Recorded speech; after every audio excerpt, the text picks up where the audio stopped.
and the bell rings 10 times in memory of and in tribute to their life and service.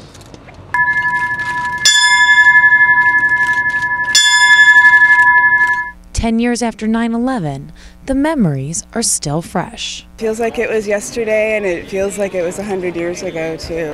So I was about 2 blocks away when the second plane hit. And then also I was out on the street when the first tower collapsed. So I got buried in the cloud and the rubble, and I was pretty sure I was going to die that day.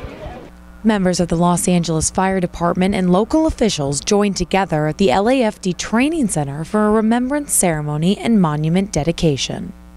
A 22-foot steel column from the lobby of the World Trade Center was erected in honor of the first responders and victims of 9/11.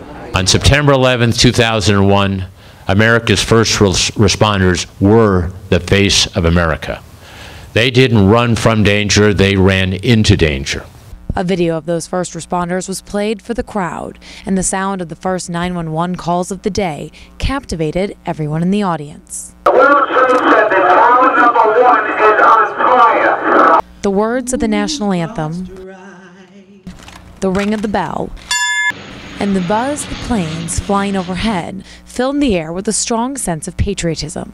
But it was the moment of silence that brought the loudest sense of unity to the crowd gathered at Elysian Park. In that spirit, then, we can gather today, not only as friends and colleagues, but as an American family, a family united in our resolve to never forget the lives lost on 9/11.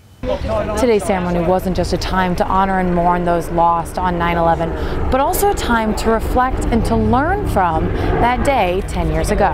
You know, one of the first less sobering lessons we learned after 9/11 was some of the loss of life that resulted that day with our first responders happened because they were unable to communicate with each other. LA County is working on developing a multi-million-dollar system that would enable better communication between first responders.